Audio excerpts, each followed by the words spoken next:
C এর চেয়ে দ্বিগুণ দক্ষ। যখন বি একই কাজ করতে সি এর 3 গুণ বেশি দিন নেয়, এ এর একা কাজ করতে 10 দিন লাগে। যদি তারা জোড়ায় কাজ করে, যেমন A B, B C, C এ, প্রথম দিন এ বি, পরের দিন বি সি এবং তার পরের দিন সি এ কাজ শেষ করে এবং কাজ শেষ না হওয়া পর্যন্ত চক্রটি চালিয়ে যায়, তাহলে কাজটি সম্পূর্ণ করতে কতদিন সময় লাগবে? তো এই অঙ্ক আমরা কিভাবে করব? সি এর চেয়ে দ্বিগুণ দক্ষ। সি এর চেয়ে দ্বিগুণ দক্ষ অর্থাৎ এ আর সি যদি লিখি, সি এর চেয়ে দ্বিগুণ দক্ষ। এর চেয়ে দ্বিগুণ দক্ষ মানে কি? সি যদি 2 হয়, এ হবে 1, তাই তো বোঝায়। সি এর এফিসিয়েন্সি যদি 2 হয়, তাহলে এ এর এফিসিয়েন্সি হবে 1। তার টাইম কত হবে? সময় লাগবে উল্টে যাবে টাইমের সময়।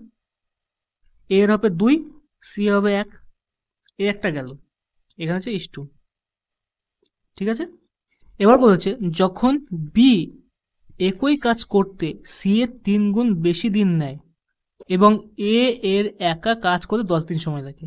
অর্থাৎ আমি যদি বলি সি বি আর এ, ঠিক আছে, আচ্ছা এটা যদি এভাবে লিখি সি এ সি বি, এভাবে যদি লিখি, তাহলে টাইম লাগছে কত? টাইমের এফিসিয়েন্সি কত? এ লাগছে 10, এর 10 দিন সময় লাগছে। তাহলে এর যদি 10 দিন সময় লাগে, তাহলে এখানে আমরা দেখো বের করে রেখেছি সি এর কদিন সময় লাগবে, তার অর্ধেক। সি এর তাহলে 5 দিন সময় লাগবে। ঠিক আছে, 2 এর মান যদি 10 হয়, যে এই 2 এর মান যদি 10 হয়, তাহলে 1 এর মান কত? 5, তাহলে সি এর 5 দিন সময় লাগবে। এবার বলেছে বি সি এর 3 গুণ বেশি সময় নেয়, সময় কত? সি এর 3 গুণ। সি এর যদি 5 হয়, সি এর যদি 5 দিন সময় লাগে, তাহলে বি এর কত দিন লাগবে? তাহলে বি এর নিশ্চয়ই 3 5 15 দিন সময় লাগবে। তাহলে আমরা টাইমটা পেয়ে গেলাম। ঠিক আছে, তাহলে এখান থেকে আমাকে কি বের করতে হবে? তাহলে আমরা এখানে টাইমটা পেয়ে গেলাম। তাহলে এখান থেকে আমরা লসাগু করব। লসাগু কত হচ্ছে?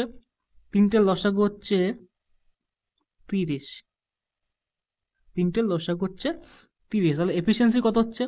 তা টোটাল ইউনিট হচ্ছে 30 ইউনিট। এত কাজ আছে। তাহলে এ বি করে, বি এর এফিসিয়েন্সি কত? 15 দুগুণে 30। সি কত করে? 5 6 30। এবং এ কত করে? 3 10 30। 3 ইউনিট করে কাজ করে। আচ্ছা, এ বি সির এফিসিয়েন্সি আমরা পেয়ে গেলাম, তাই তো?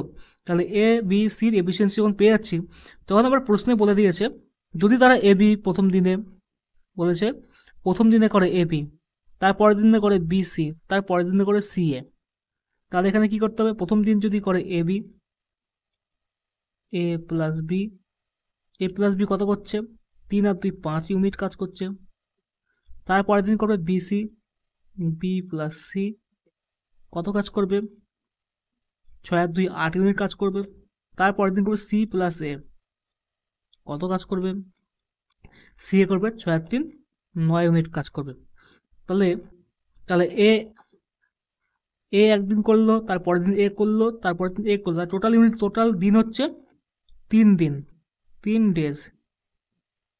কত ইউনিট কাজ করলো? 8 আর 9 17, 17 আর 5 22 ইউনিট কাজ করলো। 22 ইউনিট কাজ করলো। 30-এর মধ্যে 22 ইউনিট কাজ তারা করে ফেলেছে। তারপর তাহলে আর কত ইউনিট কাজ থাকবে? 30 থেকে 22 বাদ দিলে তাহলে 8 ইউনিট কাজ থাকবে। 8 ইউনিটের মধ্যে তার পরের দিন কাজ করবে কে? আবার এ করবে, এ আর বি করবে। তাহলে এ আর বি করলে কত থাকছে? মাইনাস করতে হয় 5। তাহলে কি করছে? 3 ইউনিট কাজ বাকি থাকলো। তাহলে পরের দিন কে করবে? বিএসসি করবে। বিএসসি কত করবে? বিএসসি করবে 3/8 ইউনিট কাজ। তাহলে কতদিন লাগছে? দেখো প্রথমে 3 দিন লেগেছিল, তারপর যখন এই যে এ আর বি করলো, তাহলে একদিন যোগ হলো, তাহলে হচ্ছে 4 দিন লাগলো। আর 4 দিন লাগলো যখন, তারপরে হচ্ছে এতদিন থাকলো পরের ইউনিটটা, তাহলে হবে 4×3=8 ডেজ। এতদিনে কাজটি সম্পূর্ণ হবে। অপশন নাম্বার ডি হচ্ছে সঠিক অ্যান্সার। এটা অনেকটা অল্টারনেটিভ ডে এর মতো অঙ্কটা হলো এই জায়গাটা। ঠিক আছে, এই জায়গাটা অনেকটা অল্টারনেটিভ ডে এর মতো অঙ্কটা হবে।